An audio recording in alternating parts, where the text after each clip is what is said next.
Good morning student, I hope you all are doing well, and today I am going to discuss with you question number 2 from exercise 10.2. Now the question is, in figure you have given the figure, if TP, TP and TQ are the two tangent to a circle. These are two tangent PT and TQ.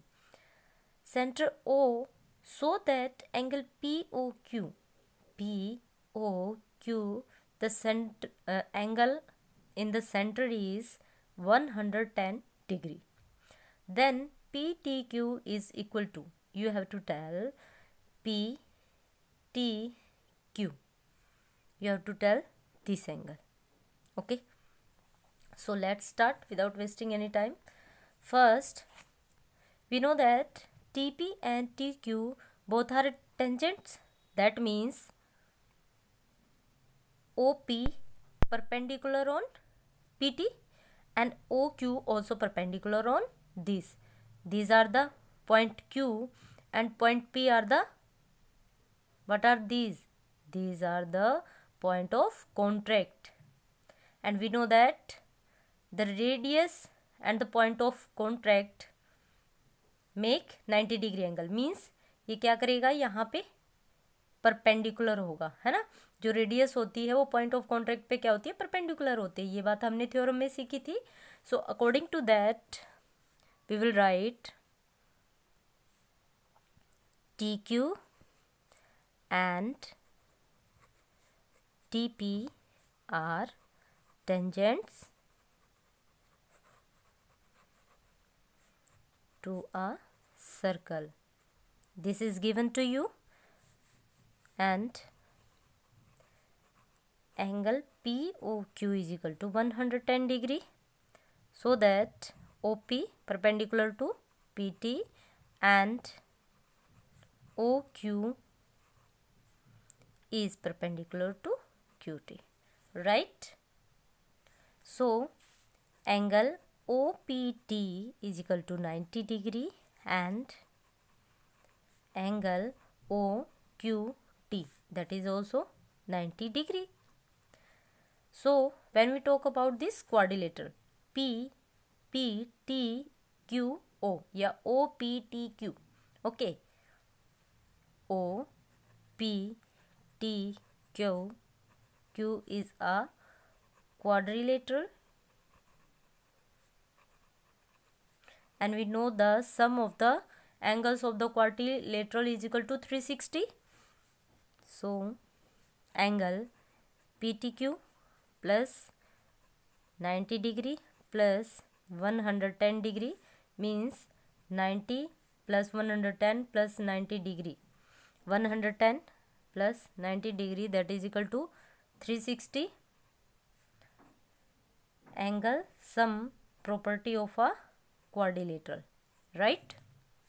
Then PTQ is equal to what? 360 minus sum of all these three angles, that is 290. So angle PTQ became what? 70 degree, right? Now question number 3 is, if tangents PB from a point P to a circle with the center O incline to each other at an angle of 80 degree, then POA means this one is equal to, आपको बताना है कि ये angle किसके equal होगा. Okay, सो यहाँ पे क्या दिया है बेटा, PA and PB are the tangents. अगर टेंजेंट है तो रेडियस से ये क्या हो जाएंगे, ये पॉइंट ऑफ कॉन्ट्रैक्ट है हमारे. सो ये भी क्या हो जाएगा, परपेंडिकुलर हो जाएगा टेंजेंट पे, और यहाँ पे भी परपेंडिकुलर. दैट मीन्स ये दोनों एंगल कैसे हो गए, 90 डिग्री हो गए. तो हम यहाँ पे क्या कर सकते हैं, सबसे पहले हमारे पास ये क्वाड्रिलेटरल है, और हमें पता है जो क्वाड्रिलेटरल होती है उसका सम कितना होता है, 360. सो यहाँ से हम AOB कंप्लीट एंगल का पता करेंगे. देन हम क्या करेंगे, हमारे पास यहाँ टू ट्रायंगल भी बन रही है, दोनों को कॉन्ग्रुएंसी रूल के साथ प्रूव कर देंगे इक्वल. अगर ये इक्वल है तो ये क्या हो जाएगा, इसका हाफ बाइसेक्टर हो जाएगा. सो इस तरह से इसको सोल्व करेंगे, फटाफट करते हैं। सबसे पहले तो क्या है, आप लिखोगे P A and P B are tangents, right. So O A perpendicular to AB AP and OB perpendicular to PB, right? So इससे क्या प्रूव हो जाता है हमारे पास, that angle OAP is equal to 90 degree and angle OBP is equal to 90 degree. So in quadrilateral AOBP क्या हो जाएगा भाई, एंगल APB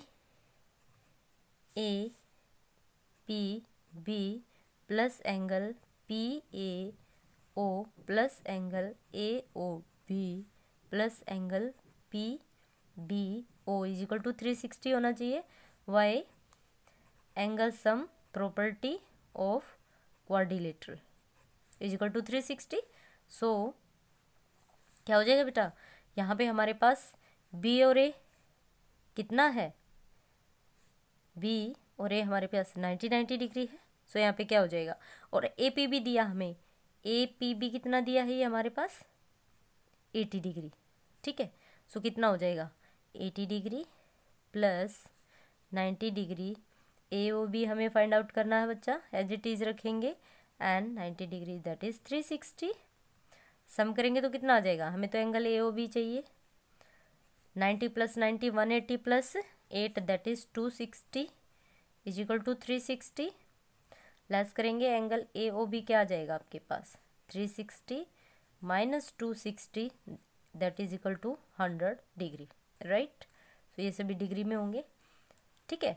अब हमें क्या करना है भाई, अब हमें इन टू ट्रायंगल्स को लेके चलना पड़ेगा, क्योंकि हमारे पास तो कंप्लीट एंगल आ गया, हमारे पास कंप्लीट एंगल आ गया 100, लेकिन इन्होंने बात नहीं करी 100 की, इन्होंने कहा ये एंगल किसके इक्वल है, इक्वल बताना है। सो इसके लिए हम क्या करेंगे, अब देखो ट्रायंगल तो राइट एंगल ट्रायंगल है, क्योंकि यहाँ पे 90 डिग्री का है, तो क्या लिखेंगे, इन राइट एंगल ट्रायंगल क्या हो जाएगी भाई, OAP, triangle OAP and right triangle is equal to क्या हो जाएगी, OBP क्या हो जाएगा हमारे पास, OP is equal to OP and angle OAP is equal to angle OBP is equal to क्या हो जाएगा 90 डिग्री, और ये तो कॉमन हो जाएगा भाई, लिखना है ना, रीजन तो हमें बताना पड़ेगा ना। तो OAP is equal to OBP is equal to 90 degree हो जाएगा। देन हमारे पास OA and OB radius of the circle, OA is equal to OB radii of the circle, same circle, circle की कहेंगे तो किसी भी सर्कल की हो सकती है, सेम सर्कल मीन्स उसी सर्कल की है तो इक्वल होंगे, डेफिनेटली सी बात है। सो यहाँ पे क्या हो जाएगा, साइड एंगल साइड कॉन्ग्रुएंसी से क्या हो जाएगा, हमारी ट्रायंगल OAP कॉन्ग्रुएंट हो जाएगी किसके, ट्रायंगल OBP। दैट मीन्स इसके हिसाब से तो क्या होना चाहिए, इसके हिसाब से बाय सिम्प्लिसिटी हमारे पास क्या होना चाहिए, angle POA is equal to angle POB होना चाहिए। लिखोगे by simplicity corresponding part of congruent triangle, ठीक है, ये फुल फॉर्म होती है इसकी। सो एंगल POA तो हमने देखा है कितना है, एंगल POA तो हमें पता नहीं, लेकिन ये एंगल तो पूरा हमें पता है ना, और ये दोनों इक्वल है, तो क्या हो सकता है, हम क्या लिखेंगे, एंगल PO क्या हो जाएगा, half of the angle AOB। सो क्या हो जाएगा 1/2 into 100, 2 into 2 5 that is 50 degree. Angle POA कितना हो गया भाई 50 डिग्री, ये 50 है तो ये भी हमारा क्या है 50 होगा, क्योंकि ये तो कॉमन है, कॉमन है, ये डिवाइड कर रही है क्योंकि दोनों ही क्या है, कॉन्ग्रेंट है। ठीक है, सो यहाँ पे हमारा एंगल हो जाता है प्रूव। मिलते हैं नेक्स्ट वीडियो में, till then take care, bye bye.